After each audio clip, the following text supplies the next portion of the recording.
성령의 권능이 진동하는 시간이 되기를 간절히 소원합니다. 함께 기도하겠습니다. 아버지 하나님, 말씀 받기를 원합니다. 종의 몸, 마음, 생각, 육체를 다스려 주셔서 주님의 도구가 되기를 원합니다.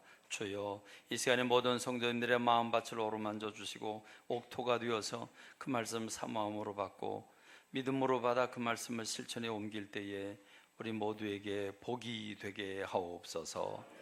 말씀을 주님 앞에 위탁하옵고 예수님의 이름으로 기도하옵나이다. 아멘. 6월달은 호국의 달이라고 그러죠. 6월 6일 현충일을 맞으면서 우리나라를 위해서 목숨을 던지고 희생했던 분들을 떠올리게 하고 6.25 전쟁이 일어났던 그때를 기억하면서 다시금 이 땅에 전쟁의 포화 소리가 들리지 않기를 위해서 간절히 사모하는, 그래서 우리가 6월달은 국가를 생각하는 그런 달입니다. 우리나라를 생각하면서 우리나라가 어떻게 일어날 수 있을까? 또 우리는 믿는 사람들로서 우리가 어떻게 우리나라와 관계를 이루고 그 역할을 감당할 수 있을까? 나라고 하는 백성 한 사람이 영향력을 미칠 수 있는 그 역할이 너무 짧고 거의 없다고 볼 수 있겠는데, 그런 우리가 어떻게 우리나라를 위해서 사랑하고 끌어안을 수 있을까? 오늘 저는 느헤미야라고 하는 사람을 통해서 느헤미야의 삶을 보고 우리가 우리나라를 위해서 우리 모두가 다 쓰임받게 되기를 간절히 소원합니다. 느헤미야라고 하는 사람은 BC 444년부터 400년경에 활동을 하던 사람입니다. 그러니까 BC 444년이라고 한다면 예수님께서 이 땅에 오시기 440년 전 사람이라는 거죠. 자, 그러면 예수님 오시기 전 이스라엘의 역사가 거의 끝을 달리고 있는 끝부분에 해당되는 분입니다. 그리고 나서 신구약 중간사는 거의 이스라엘 백성들이 역사 가운데서 가장 고난의 기간으로 들어가게 됩니다. 오늘 그 이스라엘 백성들이 회복하는 시점에서 쓰임받게 되는 느헤미야를 바라보면서 느헤미야가 어떻게 시대적으로 쓰임을 받게 되었는가? 그는 불운한 시대에 태어나서 고통 중에 포로 생활 가운데 삶을 다 던지지만 그러나 그 가운데서 그가 어떻게 쓰임을 받는가를 우리가 함께 살펴보기를 원합니다. 배경은 그렇습니다. 이 느헤미야라고 하는 사람을 이해하기 전에 먼저 그 시대적인 배경을 살펴야 되는데, 이스라엘이 우상 숭배를 해서 우상 숭배를 하고 또 불순종으로 말미암아 하나님의 징계를 수차례 받습니다. 그럼에도 불구하고 계속해서 불순종하자 하나님은 이스라엘의 멸망을 선택하십니다. 그래서 이스라엘은 바벨로니아라고 하는 나라가 침공을 해서 세 차례 공격을 하고 그 세 차례 공격 끝에 마침내 멸망을 당하게 됩니다. 성은 다 무너지게 되고 성전도 무너지게 됩니다. 그리고 이스라엘 백성들은 왕으로부터 농부에 이르기까지 다 그 바벨론으로 끌려가게 됩니다. 그렇게 해서 70년 동안 남의 나라에서 종살이를 하게 됩니다. 포로 생활이 70년 지나가는 시점에 하나님께서는 그들에게 약속하신 70년의 삶을 종지부를 찍어놓게 하십니다. 그래서 70년이 지나갔지만 이스라엘은 자기네 자력으로 다시 고국으로 돌아갈 수 있는 힘을 전혀 갖추지 못한 채 페르시아에서 포로의 몸으로 살아가고 있을 때, 하나님은 하나님의 방법으로 고레스라고 하는 페르시아의 초대 왕의 마음을 성령으로 감동시켜 주셔서 그로 하여금 조소를 공포하고 이스라엘 백성들로 누구든지 고국으로 돌아가기를 원하는 사람은 돌아가라고 명령을 내리게 됩니다. 화면을 좀 보여주시죠. BC 605년에 1차로 공격을 하고 BC 586년에 완전히 멸망을 해서 이스라엘이라고 하는 나라는 이제 백성들은 그 땅에서 존재할 수 없게 됩니다. 그리고 70년이 지난 시점, 605년부터 70년이 지난 시점에서 하나님께서 그 징계를 풀어놓으시고 수룹바벨이라고 하는 사람을 통해 4만 3천여 명이 해방을 받고 고국으로 돌아가서 성전을 재건하게 됩니다. 그 재건도 순탄치 않지만 어쨌든 재건을 하게 됩니다. 그리고 제2차로 좀 시간이 많이 걸리죠. 수십 년이 지나간 뒤 에스라라고 하는 사람을 2차로 보내셔서 말씀을 회복하게 하는 운동을 일으키게 하십니다. 그리고 난 다음에 느헤미야라고 하는 사람을 보내서 성벽을 재건하게 하시는 일을 하게 됩니다. 이렇게 느헤미야라고 하는 사람은 이스라엘 백성들이 불순종해서 남의 나라를 포로로 끌려가 70년 종살이를 하고, 그리고 수십 년이 지나면서 회복하는 과정에서 그 회복을 돕는, 회복을 위해서 쓰임을 받게 되는 사람이 느헤미야라고 하는 사람입니다. 자, 여기서 우리는 이스라엘이라고 하는 나라를 좀 살펴볼 필요가 있습니다. 자, 하나님은 이 세상에 수많은 나라들을 허락해 주셨습니다. 여러분, 나라가 형성되는 과정은 어떻게 됩니까? 나라가 형성되는 과정은 가장 기본적인 것은 사람을 통해서 자식을 낳고 자식을 낳으면서 무리를 이루고 살아가는 종족 단위가 될 겁니다. 그래서 창세기 10장에 보면 노아 홍수로 인해서 8식구가 남고 다 코로 숨쉬는 사람은 죽습니다. 8식구 가운데 나이든 노아 부부를 빼놓고 세 아들이 부부 단위로 세 아들 셈, 함, 야벳이라고 하는 아들이 각각 자기의 삶의 터전을 찾아갑니다. 셈은 아시아로 가고 야벳은 유럽 지역으로 가고 함은 아프리카 지역으로 갑니다. 그래서 자식을 낳고 또 자식을 낳고 자식을 낳으면서 집단 생활을 하게 됨으로써 종족 단위로 민족이 생기게 되고 나라가 생기게 됩니다. 이렇게 해서 나라가 형성되게 됩니다. 그런데 창세기 10장에 보면 이것과는 별개로 또 다른 나라가 생기게 되는 모습을 우리가 보게 됩니다. 그것은 노아의 세 아들 가운데 함의 아들이 구수고, 구수가 첫 아들인데 그 첫 아들의 또 첫 아들이 니므롯이라고 하는 아들입니다. 이 니므롯이라고 하는 아들이 창세기 10장에 보면 고대의 첫 용사라고 표현이 되어 있습니다. 뭔가 다른 사람과 달리 용사로 그는 그 몸을 갖춘 사람인데, 그 용사가 나라를 세우게 됩니다. 근데 그 나라를 세우게 되는 동기가 뭔가 좀 다릅니다. 사람 단위로, 족속 단위로, 인종에 따라서 족속 단위로 나라가 분열되는 것은 지극히 자연스러운 일인데, 니므롯이라고 하는 사람은 분열되는 나라를 하나로 묶어 놓습니다. 그래서 바벨이라고 하는 곳에 사람들을 불러 모아놓고 시날 평야에 사람들을 불러 모아놓고 그 바벨탑을 쌓았고, 바벨탑에서 흩어지지 않도록 모이도록 뭉쳐서 살도록 자기 나라를 건설하게 되는데, 그 부분을 가리켜서 창세기 10장 8절로 12절의 말씀에서는 이렇게 얘기를 하죠. 그는 고대의 첫 용사인데 그는 여호와 앞에서 용감한 사냥꾼이다, 이렇게 표현합니다. 여러분, 사냥꾼은 동물, 짐승을 잡는 사람들이죠. 근데 사냥꾼들은 좀 용감해야 되겠죠. 사냥꾼이 겁이 너무 많으면 사냥하기 힘들어질 것 같아요. 그렇죠? 물론 토끼나 뭐 이런 거 잡을 때는 뭐 이렇게 겁낼 건 없지만 사자나 곰이나 뭐 이런 걸 잡을 때에는 아마 특별한 용기가 필요할 겁니다. 근데 여러분, 재미있는 것은 이 니므롯이라고 하는 사람이 여호와 앞에서 용감한 사냥꾼이다 그랬습니다.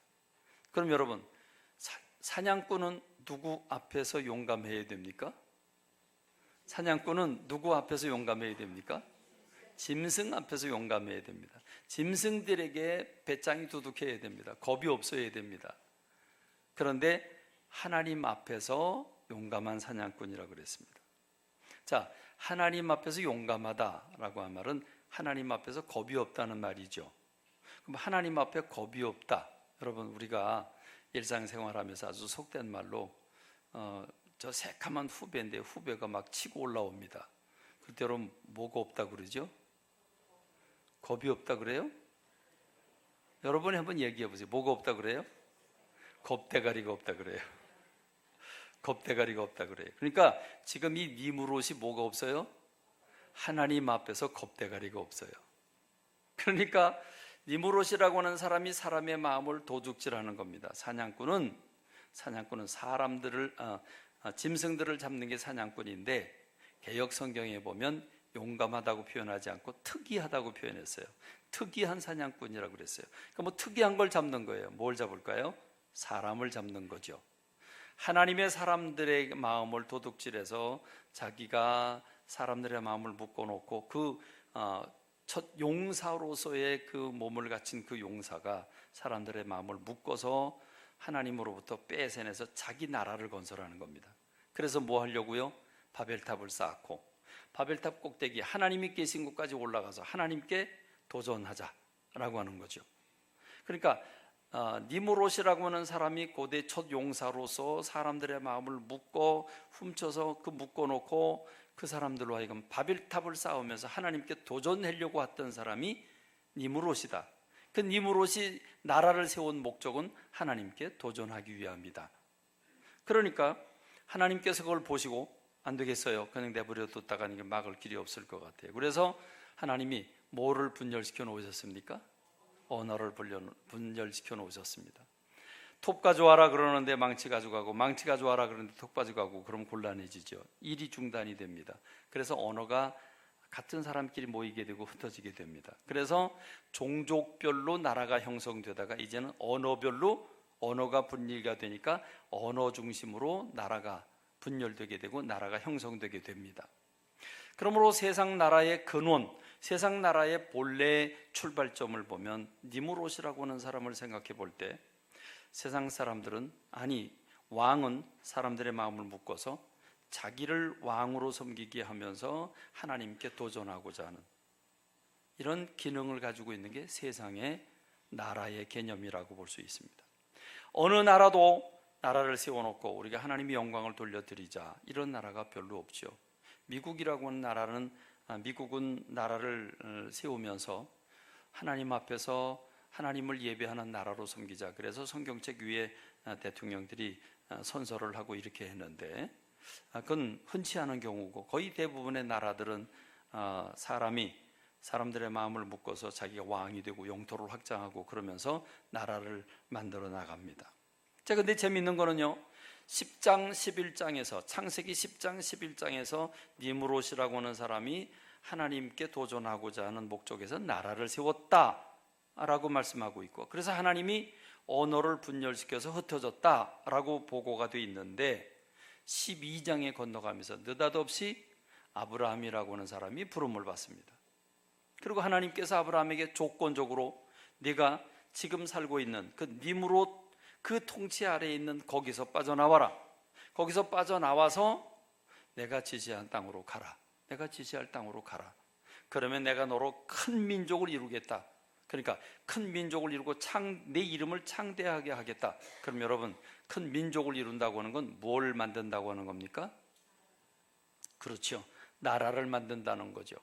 하나님께서 아브라함을 통해서 나라를 만들겠다는 겁니다. 그러니까 니무롯이라고 하는 사람과 같이 세상 나라를 만들어서 하나님께 대적하고자 하는 문화와 정치, 경제 패턴을 가지고 있는 이 나라로부터 하나님은 아브라함이라고 하는 사람을 부르셔서 아브라함을 통해서 이스라엘이라는 나라를 세우고, 이스라엘이라고 하는 나라를 통해서 세상 모든 나라들이 주님의 품으로 돌아오도록 하는 그 역할을 감당하게 한 것이 이스라엘이라고 하는 나라입니다. 그래서 여러분, 아브라함으로부터 약 400년이 지난 시점에 하나님은 모세라고 하는 사람을 통해서 민족 단위로 불어난 300만 명 이상으로 늘어난 이제 나라를 형성한 그런 이스라엘 그 아브라함의 후손들을 이스라엘이라고 한 나라로 묶어주시고 그들을 이집트로부터 해방시켜 시내산에 모아놓고 시내산에 모였을 때 하나님은 그들에게 세계가 다 내게 속했지만 내가 너를 선택했고 내가 내 언약을 지키고 그리고 내가 내 말대로 순종하고 살아가면 그러면 내가 너로 내 소유가 되게 하겠고 내가 제사장 나라가 되게 해주겠으며 나아가서 거룩한 백성이 될 것이다, 이렇게 제안을 합니다. 그러니까 창세기 10장 11장과 창세기 12장 이후에 이스라엘 나라는 대칭적인 그런 개념을 가지고 있다는 것입니다. 세상 나라는 뭉쳐서 하나님께 대적하려고 하는데 하나님은 그 가운데서 아브라함이라고 하는 사람을 통해 이스라엘 나라를 세우고 이스라엘을 통해서 제사장 나라가 되게 하겠다고 하는 것은 많은 나라들을 주님의 품으로 돌아오도록 섬기는 역할을 이스라엘에게 그 역할을 주겠다고 하는 것입니다. 그런데 이스라엘은 오랜 역사를 가지면서 하나님의 뜻대로 살지 아니하였고 그들은 우상 숭배를 했고 세상 사람보다 더 악하다고 성경은 말하고 있습니다. 그 가나안 복지에 원래 살고 있던 사람들보다도 더 악하게 우상을 숭배했다 이렇게 말합니다. 그래서 하나님은 이스라엘 백성들을 징계하시게 됐고 바벨론 포로로 끌려가 70년 살았고, 그러나 멸망시키는 게 하나님의 목적이 아니고 회개케 하는 게 하나님의 목적이었기 때문에 다시 돌아오게 하시는데 1차, 2차, 3차로 돌아오게 하시고 그 3차로 돌아오게 하는 과정이 느헤미야고 그 느헤미야가 쓰임을 받게 되는 것이 오늘 본문의 말씀입니다. 무너진 이스라엘을 다시 회복시켜서 세계를 구원하고자 하는 하나님의 원대한 계획을 느헤미야를 통해서 일하고 계시는 겁니다. 그렇다고 하면 오늘 우리가 사는 우리 시점은 어떻습니까? 오늘 우리가 사는 우리 시점을 한번 살펴보길 원합니다. 복음이 먼저 꽃피운 유럽, 천여 년 동안 전 세계를 하나님 나라를 형성한다고 하는 목적으로 달려나갔지만 결국은 유럽은 신앙을 다 버리고 빈 껍데기만 남았습니다. 제가 유럽을 한 달 동안 여행을 했는데 한 달 동안 10개 나라를 돌았습니다. 10개 나라를 돌면서 그 주일마다 현지 교회를 찾아갔습니다. 그 각 나라를, 그 유럽에 있는 여러 나라들을 찾아가면서 그 예배를 드리는데 저는 한인교회 찾아가지 않았습니다. 언어도 안 되고 전혀 의사소통이 안 되지만 그럼에도 불구하고 영적인 분위기를 알고 싶어서 현지 교회를 찾아갔습니다. 그런데 우리 교회보다 10배 이상의 어마어마한 규모를 가지고 있지만 교회는 20여 명 앉아서 예배를 드리고 있는 모습들을 보면서 매우 마음이 씁쓸했습니다. 미국에 가보니까 큰 교회는 어마어마하게 크지만 또 미국 교회 거의 대부분의 미국 교회들은 70대, 80대 노인들로 구성되어 있었습니다. 그런 모습들을 보면서 가슴이 많이 아팠습니다. 유럽과 미국은 이미 신앙을 버리고 껍데기만 남았습니다. 그리고 이슬람에게 다 빼앗겨 버렸습니다. 뒤이어받은 미국도 노인들의 교회로 전락을 했고 동성애를 공식적으로 받아들이고 세상 문화를 받아들여서 신앙의 국가의 모습을 잃어버리고 말았습니다. 자, 이런 시기에 대한민국이라고 하는 나라는 어떻게 하나님 앞에 보일까라고 하는 생각을 해봅니다. 여러분, 대한민국은 예수님께서 이 땅에 2000년 전에 오셨을 때 대한민국도 존재하고 있었습니다. 무척 서운하죠. 여러분, 세계 중심은 어디입니까? 세계 중심은 어느 나라입니까? 내가 있는 곳이죠. 내가 있는 곳이 중심이죠. 세계 핵심이 나예요. 왜? 지구는 둥글기 때문에 내가 있는 곳에서 내가 중심이라고 선언하면 중심이 되는 거예요. 그래서 우리 춘천의 모 교회 그 중학교 고등학교 교장 출신이었는데 그 장로님이 세계의 중심은 대한민국이다. 대한민국이고 예수님이 재림하실 때 대한민국으로 오신다. 뭐 이런 얘기를 한 아주 우스운 분도 계셨습니다. 지금은 이미 고인이 다 되셨습니다만은 그렇습니다. 내가 나를 중심이라고 얘기하면 지구는 둥글기 때문에 중심이 될 수밖에 없어요. 그런데 예수님이 오신 것이 중심이죠. 예수님이 오셨습니다. 좀 서운하게도 예수님 이스라엘 유대 땅에 오셨습니다. 그런데 이게 우연인가요? 왜 대한민국은 이 유대 이스라엘 나라와 정반대편에 있죠? 그렇죠? 어쩌면 이렇게 지구 반대편에 있는지 몰라요. 정반대에 있어요. 좀 서운하죠. 우리나라에 2000년 전에 우리나라에 오셨으면 얼마나 좋아요. 우리나라도 존재하고 있었는데 말입니다. 그런데 자, 이렇게 복음이 2000년 전에 예수 그리스도로 말미암아 유대로부터 복음이 시작이 됐고 성령이 다락방에 임함으로 교회가 출발을 해서 여러분 전 세계적으로 복음이 가게 되죠. 유럽으로 가고 미국으로 가고 일본으로 오고 그러는데 대한민국의 복음이 첫 발을 내디디게 된 건 언제입니까? 정식으로 선교사들이 대한민국에 들어온 때는 언제입니까? 1885년입니다. 그러니까 예수님이 이 땅에 오신 뒤 1885년이 지나서야 대한민국에 복음이 접해지게 되고, 그 복음이 접해지는데 놀랍게도 대한민국이 복음을 받아들일 때에는 세계 여타 나라, 그러니까 인간의 역사상 유례 없는 대부흥이 일어나게 됩니다. 마치 이런 것 같아요. 스펀지가 물을 빨아들이듯이 그렇게 복음을 빨아들입니다. 우상단지 우리가 얼마나 많았습니까? 신주단지를 비롯해가지고 너무 많았습니다. 다 태워버리고 깨트려버리고 전적으로 유일하신 하나님, 그 하나님을 모셔드리게 되는데 대한민국의 전국 방방곡곡 골짜기에 교회가 세워지게 됩니다. 그래서 4천만 인구 가운데 1,000만이 크리스찬을 이룰 때가 있었고 1,200만까지 올라갔습니다.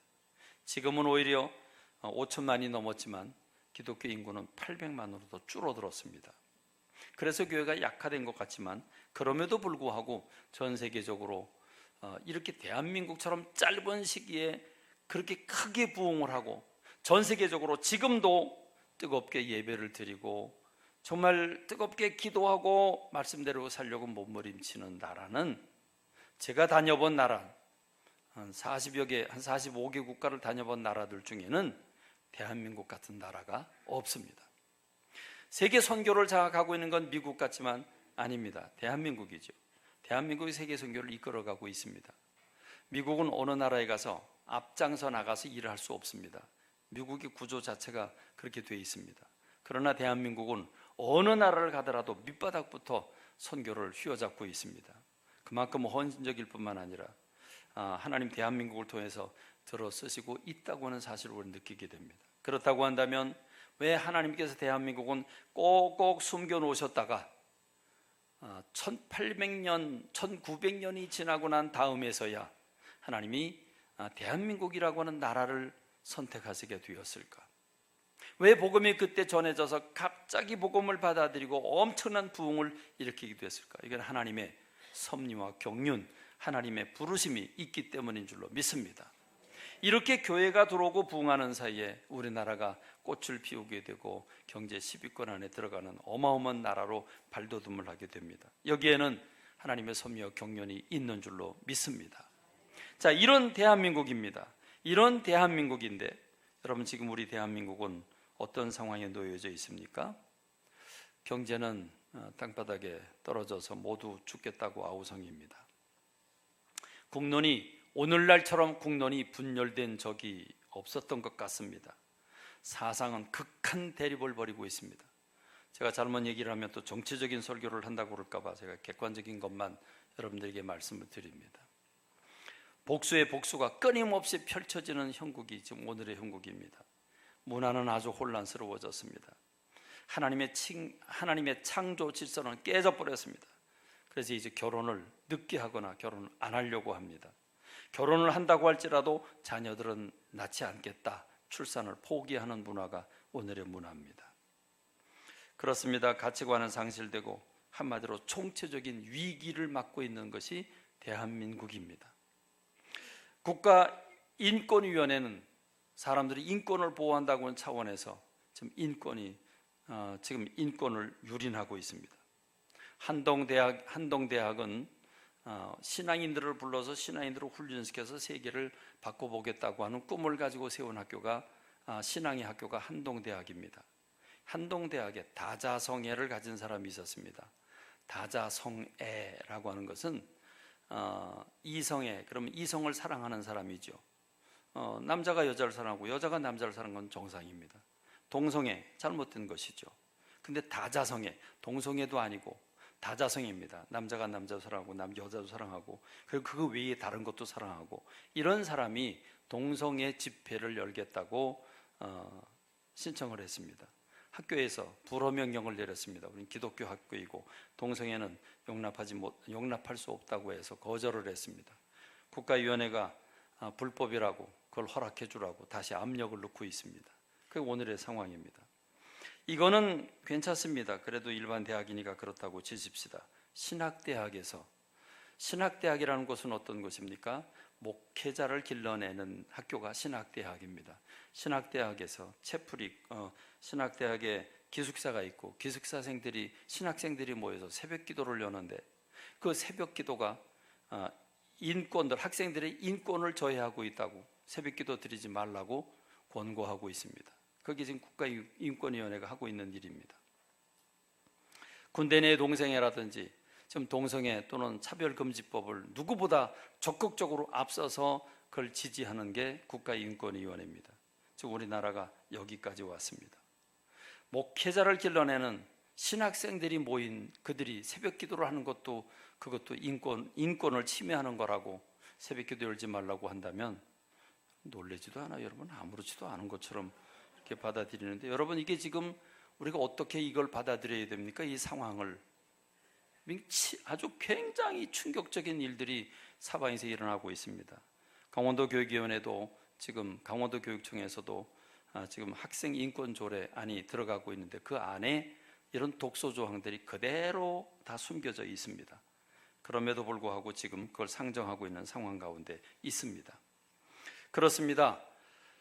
이스라엘이라고 하는 나라가 위기를 맞았고 그 위기 속에서 하나님은 다시 회복시키려고 하는데 느헤미야라고 하는 사람을 선택을 하십니다.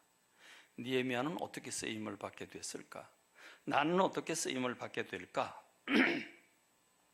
그래 느헤미야를 살펴보면 성경에서 소개된 느헤미야라고 하는 사람은 페르시아의 5번째 왕 아닥사스다라고 하는 왕을 섬기고 있는 술 맡은 관원이라고 말하고 있습니다.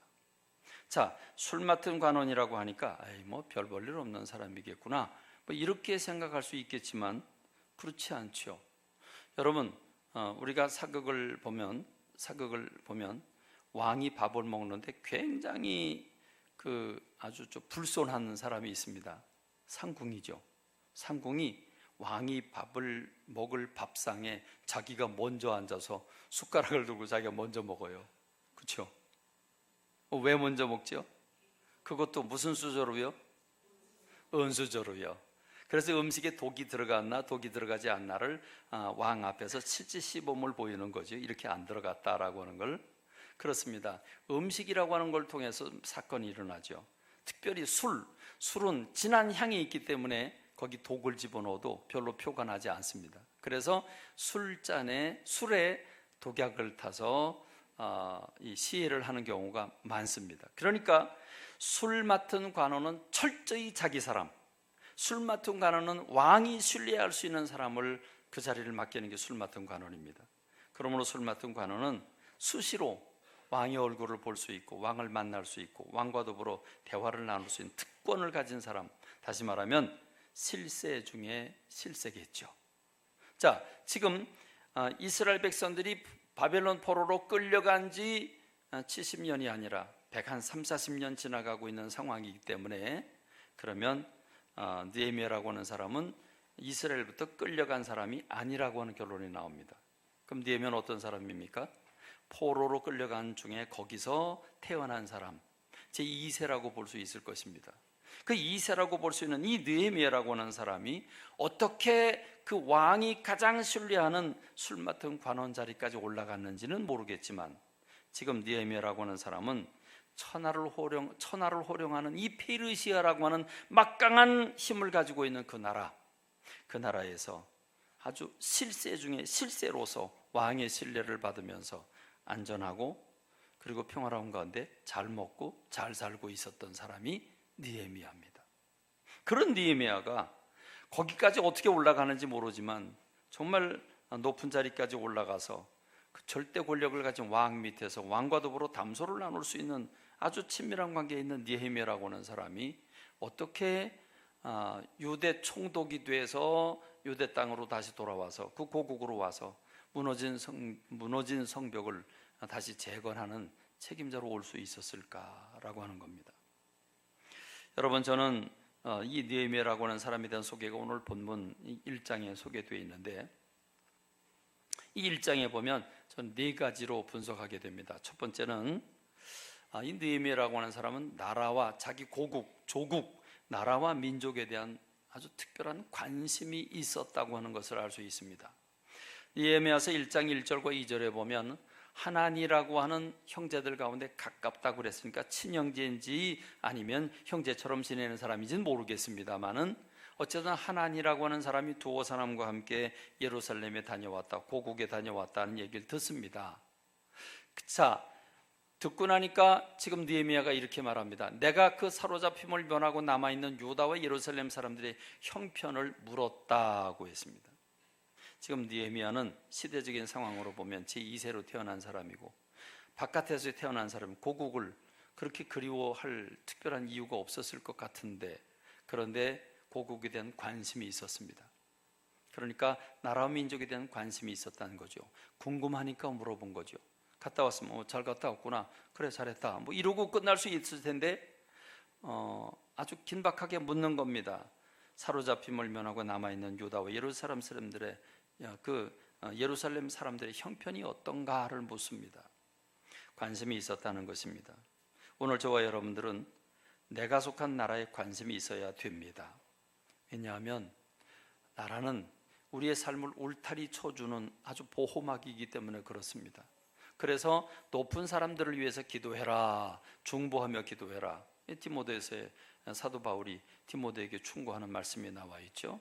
그렇습니다. 나라가 평안해 우리도 평안합니다. 지금 우리가 6.25 전쟁 중이라고 한번 상상을 해보십시다. 지금 우리가 어떻게 살고 있을까요? 우리가 지금 전쟁 중에 있다고 한다면 죽느냐 사느냐 말할 수 없는 고통, 그 힘들고 어려운 건 그건 표현할 수가 없을 것입니다.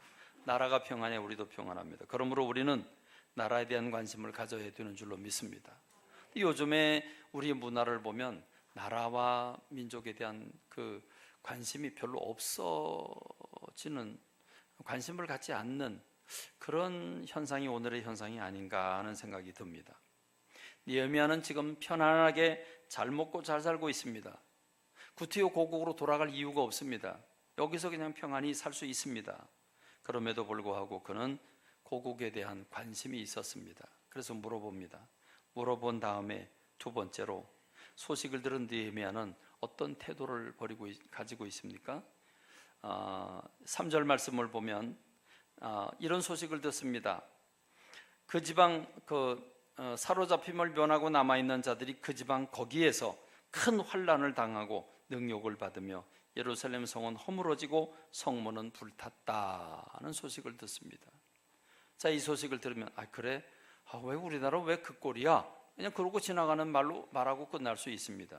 그런데 느헤미야는 그 소식을 듣고 이 말을 듣고 앉아서 울고 수일 동안 슬퍼하며 하늘의 하나님 앞에 금식했다, 이렇게 표현하고 있습니다. 한마디로 말하면 느헤미야는 충격을 받습니다. 왜냐하면 1차로 스룹바벨이 가서 성전을 재건했고 2차로 에스라가 가서 말씀 회복을 했고 성곽이 다 세워졌고 이스라엘 나라가 회복했고 안전하다고 생각하고 있었는데 그 사이에 이웃 주변의 나라들이 공격을 해서 성벽은 무너지고 성문은 불타 없어졌다 하는 얘기를 듣고 나니까, 그리고 거기 남아있는 사람들은 큰 환난을 당하고 능욕을 받고 있다는 소식을 들으니까 여러분 충격을 받은 거죠. 그 말을 듣고는 울었다고 그랬습니다. 여기서 말하는 울음은 어떤 울음일까요? 아마 어쩌면 두 다리를 쭉 뻗고 땅바닥을 치며 통곡하고 있었는지 모릅니다. 수일 동안 슬퍼했다, 금식을 했다. 여러분, 이게 내가 오늘부터 금식할 거야, 그리고 목적 삼아 뭘 얻기 위해서 금식하는 게 아니라 지금 이 느헤미야의 금식은 밥을 먹지 못하는 금식일 것입니다. 밥맛이 떨어져서 밥 먹고 싶은 생각도 없고, 여러분 한마디로 말하면 느헤미야는 나라를 사랑하고 있었다는 것입니다. 나라를 품고 있었습니다. 나라를 사랑하고 있었습니다. 그런 그에게 이런 소식이 들려오자 충격을 받고 밥맛을 잃고 그는 먹지도 못하면서 울며 불며 슬퍼하고 괴로워하고 아파하고 있는 겁니다. 이것은 잠깐 동안 감정이 흔들려서 영화를 보다가 무슨 소식을 듣고 잠깐 눈물이 핑 도는 그런 눈물이 아니죠. 진정으로 나라를 사랑하고 아파하는 느헤미야의 마음을 엿볼 수 있습니다. 그는 거기서 멈추지 않습니다. 세 번째로 느헤미야는 아예 하나님을 향해 기도합니다. 그는 금식하며 기도하죠. 어떤 하나님을 찾습니까? 언약을 지키시고 긍휼을 베풀어 주시는 하나님을 찾습니다. 하늘의 하나님 여호와 크고 두려우신 하나님이요 주를 사랑하고 주의 계명을 지키는 자에게 언약을 지키시며 긍휼을 베풀어 주시는 주여 간구합니다. 그러면서 그는 금식하며 주야로 기도했다라고 있습니다. 이스라엘 자손을 위해서 주야로 기도했다. 자, 주야로 기도했다는 것은 밤과 낮으로 기도했다는 거죠. 아니, 하루 종일 기도했다는 거죠. 주야로 기도했다니까 밤과 낮에만 기도했다는 말이 아닙니다. 정말 끊임없이 기도하고 있다는 말이죠. 그러면서 느헤미야는 자신과 손조들의 죄를 백성들의 죄를 대신해서 죄를 자복하며 회개하고 있는, 조상들이 지은 죄를 고백하면서 회개할 기도를 올리고 있습니다. 그리고 네 번째로 느헤미야는 이스라엘의 진정한 회복을 꿈꾸고 바라고 있습니다. 그래서 하나님 앞에 이렇게 기도합니다. 옛적에 주께서 주의 종 모세에게 명령하여 이르시되 만일 너희가 범죄하면 내가 너희를 여러 나라 가운데서 흩을 것이라. 이미 모세에게 주신 말씀인데 그 말씀대로 이스라엘은 지금 바벨론 포로로, 그리고 바벨론을 정복한 나라가 페르시아이기 때문에 페르시아가 지금 이스라엘 지배하고 있는데, 그럼에도 불구하고 만일 내게로 돌아와, 그 흩어진 상황 가운데서도 내게로 돌아와 내 계명을 지켜 행하면 너희 쫓긴 자가 하늘 끝에 있을지라도 내가 거기서부터 그들을 모아 내 이름을 두려고 택한 곳에 돌아오게 하리라 하신 말씀을 이제 청하건대 기억하옵소서. 느헤미야는 진정 이스라엘 나라가 회복되기를 원하고 있습니다. 그 사명을 감당하는 나라가 되기를 간절히 꿈꾸고 있습니다. 그러니 여러분, 이런 느헤미야 같은 사람을 하나님 쓰시지 않겠습니까? 그래서 하나님 그를 들어 쓰시는 겁니다. 얼굴에 근심이 가득한 가운데 왕이 술을 내오라고 하니까 왕을 자주 만나죠. 왕을 자주 만나는데 왕이 어느 날 보니까 느헤미야가 아주 수심이 가득 차 있어요. 묻습니다. 어디 아프냐? 얼굴 안색이 이렇게 안 좋으냐? 예, 사실은 이러저러해서 우리 고국이 이렇게 침략을 받아서 성벽이 무너지고 성문이 불탔다고 그리고 그 사람들은 그렇게 능욕을 받고 있다고 그럽니다. 제가 가슴이 아파 견딜 수가 없습니다. 그러냐? 그럼 내가 뭘 도와주면 좋겠냐? 했더니 왕이요, 제가 유대에 가서 고국으로 가서 좀 성벽을 재건하고 왔으면 좋겠습니다. 여러분, 술 맡은 관원 옆에서 자기가 믿거라고 신뢰하는 사람들을 쉽게 보낸다는 게 어려운 일이거든요. 근데 그래, 내가 그렇게 원하면 내가 보내주마. 가급적 빨리 왔으면 좋겠다. 그래서 보내줍니다. 보내줘서 총독이라고 하는 지위를 부여해주고 주변 국가로 하여금 그를 돕도록 만들어주면서 총독의 명을 받고 와서 그가 성벽을 52일 만에 아주 빠른 속도로 일사불란하게 성벽을 회복하고 다 재건하고 그리고 다시 페르시아로 돌아오는 이런 말씀을 지금 느헤미야에서 주고 있습니다.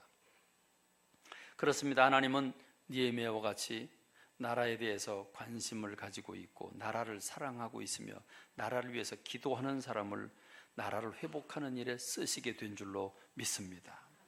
그렇습니다. 성경에 보면 신앙의 인물들은 자기 나라를 말할 수 없이 사랑했습니다. 오늘 우리는 우리 나라를 품어야 되는 줄로 믿습니다. 성경에 예레미야라고 하는 사람이 쓰러져가는 나라를 향해서 너희가 회개하지 아니하고 돌아오지 아니하면 70년 동안 바벨론 포로 끌려가 종살이하게 된다고 그렇게 외쳐도 왕도 듣지 않고 백성도 듣지 않았습니다. 그래서 무너집니다. 무너지고 난 그 터전을 바라보면서 예레미야는 엉엉 울고 있는데 그냥 우는 정도가 아니죠. 예레미야가 3장 48절로 49절에 보면 딸 내 백성의 파멸로 말미암아 내 눈에 눈물이 시내처럼 흐르도다. 내 눈에 흐르는 눈물이 그치지 아니하고 쉬지 않는다라고 말하고 있습니다. 에가서 2장 11절에 보면 내 눈이 눈물을 하도 많이 흘려서 눈이 상했다. 여러분, 많이 울면 눈이 붓잖아요. 그러니까 눈물로 인해서 얼굴이 상했다고 말합니다. 내 창자가 끊어지고 내 간이 땅에 쏟아졌다. 이는 딸 내 백성이 패망하여 어린 자녀와 젖먹는 아이들이 성읍 길거리에 기절함이로다. 예레미야가 얼마나 자기 민족을 사랑했으면 그 멸망맞는 모습을 보고 이렇게 눈물을 흘리고 있을까요? 다니엘이라고 하는 사람은 1차 바벨론이 쳐들어왔을 때 1차로 끌려갑니다. 그러니까 제일 포로 생활을 제일 길게 한 사람이 다니엘인데 거기서 그는 인정을 받고 총리 대신이 되지요. 그리고 가장 오래 살게 됩니다. 그런데 70년이 지나간 시점, 자기는 포로로 끌려가서 70년을 온전히 살은 겁니다. 70년이 지나오는 시점에 그는 영적인 계시를 발견합니다. 이스라엘 백성들이 불순종해서 징계 채찍을 맞은 거로구나. 그런데 그 기간이 70년으로 정해져 있구나 하는 사실을 발견합니다. 그리고는 하나님 앞에 다니엘서 9장 3절 5절에 보면 금식하며 베옷을 입고 죄를 덮어쓰고 그리고 그가 결심하며 하나님 앞에 기도하는데 지나간 백성들의 죄를 대신 자복하며 기도하는 그런 다니엘의 모습을 볼 수 있죠. 그런가 하면 여러분, 모르드게와 에스더 같은 사람이죠. 모르드게와 에스더는 지금 바벨론 포로 생활 중에 백성 중에 하나로 살고 있는데, 모르드게는 대문, 그 궁궐 대문 문지기였습니다. 문지기가 하만이라고 하는 아주 권세 높은 왕의 신뢰를 받고 있는 사람에게 절하지 않습니다. 그가 신앙적인 결단으로 순수한 신앙을 지키기 위해서 절하지 않죠. 그러자 모르드게가 미워진 하만은 유대인들 전부를 죽일 계획을 세웁니다. 그리고 날짜를 정해놓습니다. 이 날짜가 되면 유대인들은 다 죽는 겁니다. 죽임을 당하는 겁니다. 그런 상황에서 모르드게가 왕비로 세운 자기 사촌 동생에게 얘기를 합니다. 내가 왕후가 됐으니까 왕을 만나서 우리 백성이 이렇게 억울함을 당하고 있는 걸 호소를 좀 해달라. 그랬더니 에스더가 응답을 보냅니다.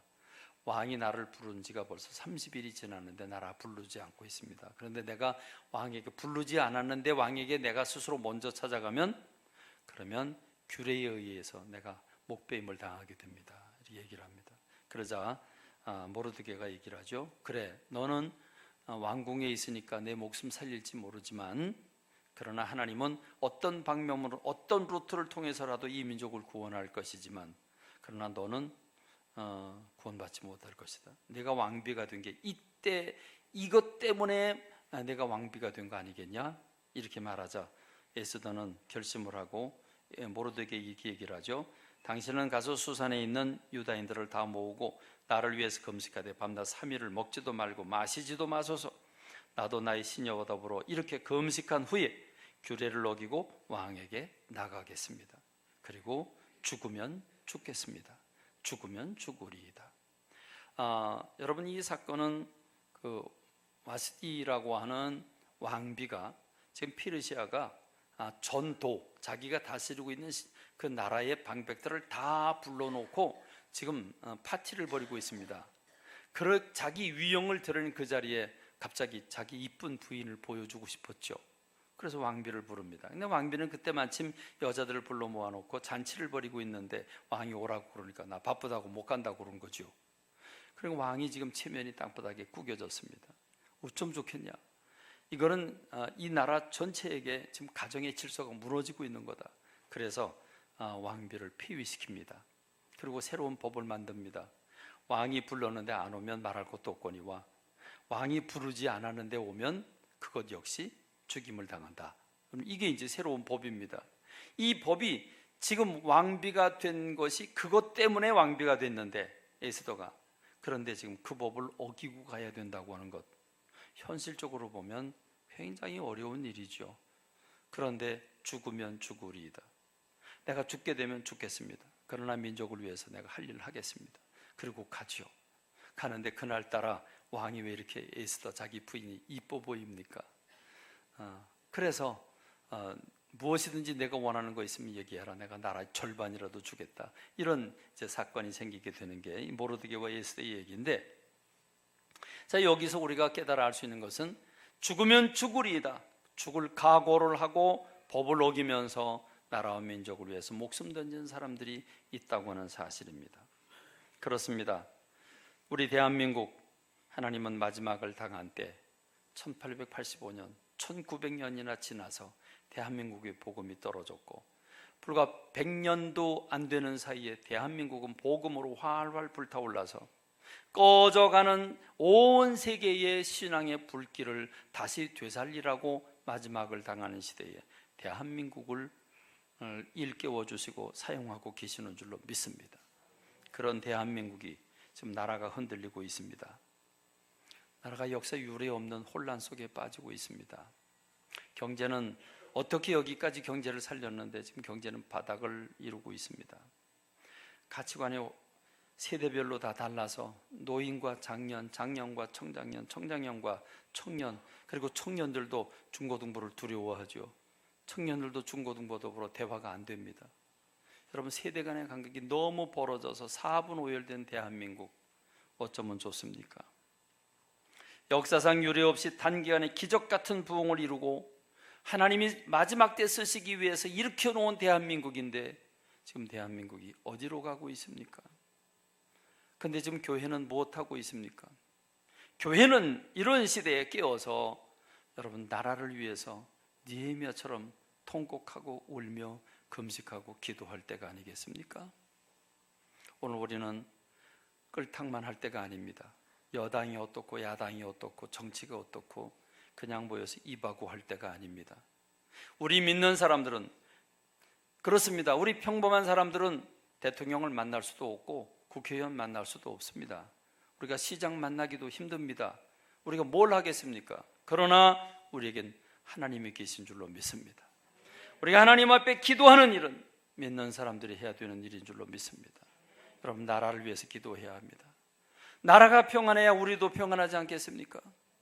여러분, 성공이나 출세나 이 모든 것들은 나라가 평안할 때 가능한 얘기입니다. 나라가 혼란 속에 빠지고 나라가 전쟁에 빠지고 나라가 망하면 우리 모두가 함께 고난을 받게 됩니다. 그러므로 우리 믿는 사람들은 나라와 민족을 위해서 다니엘처럼, 여기 느헤미야처럼, 예레미야처럼 기도해야 되는 줄로 믿습니다. 기도하시기를 바랍니다. 여러분, 나라를 위해서 기도해야 돼요. 여러분, 기도할 때 가장 먼저 나라를 위한 기도의 제목을 가장 먼저 기도해 주시고 가장 긴 시간을 여러분 나라를 위해서 기도해 주신 여러분 되시기 바랍니다. 그리고 결론적으로 저는 여러분들에게 지금 느헤미야가 기도하는 그 기도의 내용, 만일 내게로 돌아와 내 계명을 지켜 행하면 너희 쫓긴 자가 하늘 끝에 있을지라도 내가 거기서부터 그들을 모아 내 이름을 두려고 택한 곳에 돌아오게 하리라 그랬죠. 여러분, 이건 무엇입니까?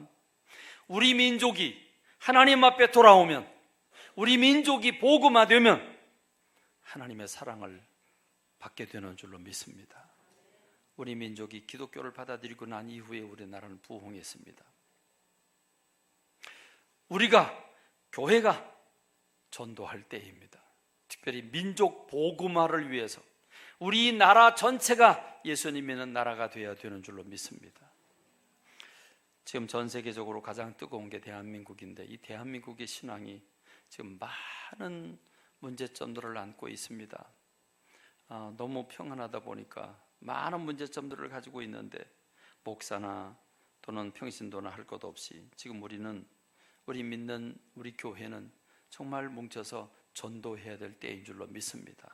왜 전도가 필요합니까? 복음화가 되어야 되기 때문입니다. 만일 너희가 내게로 돌아와 내 계명을 지키면, 그러면 하늘 끝에 있을지라도 내가 회복시켜 주겠다고 말한 것처럼 여러분, 우리는 내 옆에 사람 전도해야 됩니다. 여러분, 멀리 가서 청와대 사람 전도하려고 하지 마십시오. 여러분 주변에 있는 사람 전도하십시오. 직장 안에 있는 사람 전도하십시오. 이웃 사람 전도하십시오. 각자 크리스찬들이 800만 밖에 안 된다고 하지만 그러나 그들이 있는 곳에서 내 주변 사람들을 전도하게 될 때 대한민국은 마침내 복음화가 되게 되는 줄로 믿습니다. 우린 믿는 정치인을 길러내야 되고 믿는 영화를 만드는 사람을 길러내야 되고 믿는 학자 길러내야 하고 믿는 법관들을 길러내야 합니다. 그런데 우리가 이 일에 게을리했습니다. 잘 믿는다고 목사만 만들어서 뭐 하겠습니까? 국회에 들어가서 믿는 사람들이 거기서 바로 해야 되지 않겠습니까? 학자들이 또는 법관들이 여러분 그들이 있는 곳에서 믿음을 가지고 여러분 그 믿음의 정신으로 일해야 되지 않겠습니까? 그러므로 이 일은 복음화밖에 없습니다. 대한민국이 복음화되면 복이 임하게 되는 줄로 믿습니다. 하나님의 역사가 일어나게 되는 줄로 믿습니다. 근데 이 복음화는 멀지 않습니다. 내가 내 주변 사람들 전도하면 됩니다. 여러분, 제가 지난 시간에 여러분들에게 몇 명 전도하라고 했습니까? 제가 20명 전도하라고 말한 적이 없습니다. 만나는 사람마다 전도하라고 그랬지 언제 20명 하라고 그랬어요? 만나는 사람마다 다 해야 된다고 그랬죠. 그러나 20명을 전도하면 한 사람이 돌아오게 되더라. 그러니까 여러분, 이 전도 카드에, 감동 카드에 20명의 이름을 적자 그랬지, 그렇죠? 여러분, 내가 내 주변 사람들을 전도하면 그 사람들이 예수님 믿고 그 사람들이 또 각 교회가 옆에 사람들을 전도한 복음화가 되고, 복음화가 될 때 우리나라는 희망이 있는 줄로 믿습니다. 무엇으로 이 나라의 사상을 바꾸겠습니까? 무엇으로 이 나라의 문화를 바꾸겠습니까? 무엇으로 정치하는 사람들의 마인드를 바꿀 수 있겠습니까? 복음밖에 없는 줄로 믿습니다. 복음 전해야 합니다. 복음 전하는 일은 전도하는 사람 몇 사람이 특별하게 맡은 사명이 아닙니다. 우리 모두가 내가 있는 곳에서 전도해야 되는 줄로 믿습니다. 전도해야 되는 줄로 믿습니다. 전도해야 되는 줄로 믿습니다. 우리 전도합시다. 전도합시다. 복음화가 될 때 역사가 일어나게 될 줄로 믿습니다. 기도하겠습니다. 하나님 아버지, 은혜와 사랑, 감사와 찬미를 주님 앞에 돌립니다. 나라와 민족을 생각합니다. 가슴이 무너질 것 같습니다. 하나님, 느헤미야처럼 충격을 받고 우리도 가슴이 답답해 견딜 수가 없습니다. 하나님, 이런 때 이 민족이 살 길은 늦는 것 같아도 한 사람 한 사람 예수님 믿어 이 민족이 복음화될 때 비로소 이 민족의 소망이 있는 줄로 믿습니다. 그런데 그 복음화는 내가 살고 있는 삶의 현장에서 내 옆 사람을 전도할 때, 내 친구를 전도할 때, 내 선후배들을 전도할 때, 내 이웃 사람들을 전도할 때 비로소 역사가 일어나게 되는 줄로 믿습니다. 우리 아버지 하나님, 전도 못한 걸 용서해 주시고 우리 민족을, 우리 나라가 일어서기 위해서라도 전도하고, 하나님, 내 옆에 사람들이 복을 받기 위해서라도 전도해야 되겠습니다. 하나님 아버지, 전도자가 되게 하옵소서. 전도하게 하옵소서.